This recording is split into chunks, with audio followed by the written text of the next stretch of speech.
भारत ही नहीं, दुनिया के कई देशों ने समय समय पर पाकिस्तान को आतंकवादियों का पनाहगार देश बताया। हालांकि पड़ोसी मुल्क इस बात से लगातार इनकार करता आ रहा है। इस बीच पहली बार उसने एक आतंकवादी को अपना माना है और उसका शव भी स्वीकार किया है। यह आतंकवादी घुसपैठ कर लाइन ऑफ कंट्रोल के रास्ते और भारत में घुसपैठ की कोशिश कर रहा था। हालांकि भारतीय जवानों ने उसे पकड़ लिया।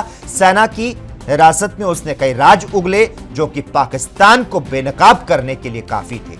आपको बता दें कि 2 दशकों से ज्यादा समय में पहली बार पाकिस्तान ने सोमवार को लश्कर-ए-तैयबा के एक प्रशिक्षित आतंकवादी के शव को स्वीकार किया है। तबरक हुसैन नाम का एक आतंकवादी लश्कर-ए-तैयबा का ये जब इन्फिल्ट्रेट कर रहा था हमारे देश के अंदर, तब उसे गोली मारी गई थी और वो घायल हो चुका था। रजौरी के हॉस्पिटल में उसकी ट्रीटमेंट चल रही थी। ट्रीटमेंट जब चल रही थी तब उसे कार्डियक अरेस्ट हुआ और उसकी मौत हो गई। अब यहां पर उसके बॉडी को पाकिस्तान को हमारे अधिकारियों ने हैंडओवर किया। तो देखिए पाकिस्तान का कैसे दोहरा चेहरा है।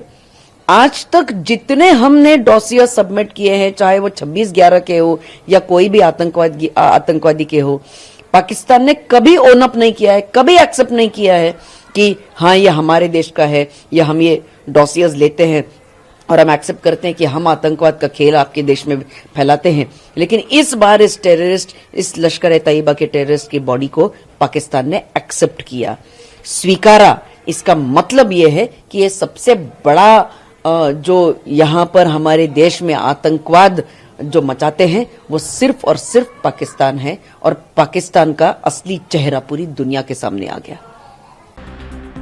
और इस खबर पर ज्यादा जानकारी देने के लिए रविंद्र श्रीवास्तव इस वक्त फोन लाइन पर हमारे साथ जुड़ चुके हैं।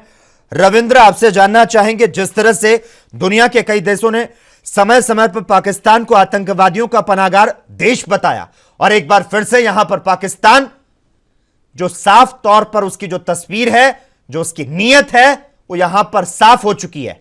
क्या कुछ जानकारी है इस मामले में?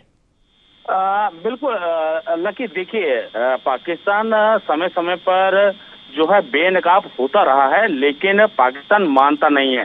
चाहे वो 26/11 का हमला हो या पठानकोट का अटैक हो, एयरफोर्स स्टेशन पर जब उसने अटैक किया था तो पाकिस्तान की पूरी टीम को लाके दिखाया गया था कि यहाँ पर ये इलाका है जहाँ से आपके आतंकी जो है जैश ए मोहम्मद के वो घुसे हैं। लेकिन उसके बाद भी पाकिस्तान नहीं माना था।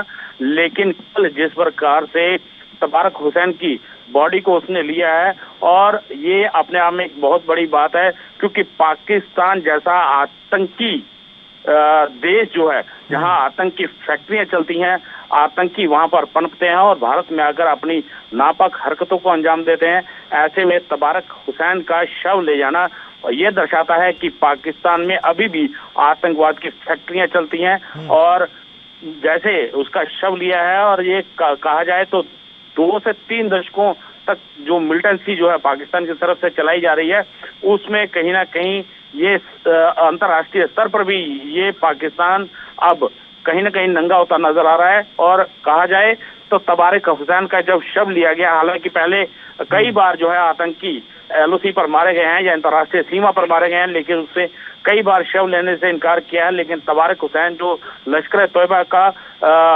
प्रशिक्षित गाइड था, उसका शव लिया। हालांकि उससे पहले जब तबारक हुसैन को गोलियां लगी थी तो सेना के जवानों ने अपना खून देकर उसको बचाने की कोशिश जो है वो की थी, लेकिन हार्ट अटैक की वजह से उसकी जान जो है वो चली गई। बिल्कुल रविंद्र, ये आपने अच्छी जानकारी दी कि ऐसा पहली बार हुआ है जब किसी आतंकी के शव को पाकिस्तान ने स्वीकार किया है। तो इस तरह से पाकिस्तान बेनकाब हुआ है और पहली बार आतंकी को अपना नागरिक माना है। धन्यवाद रविंद्र तमाम जानकारी देने के लिए।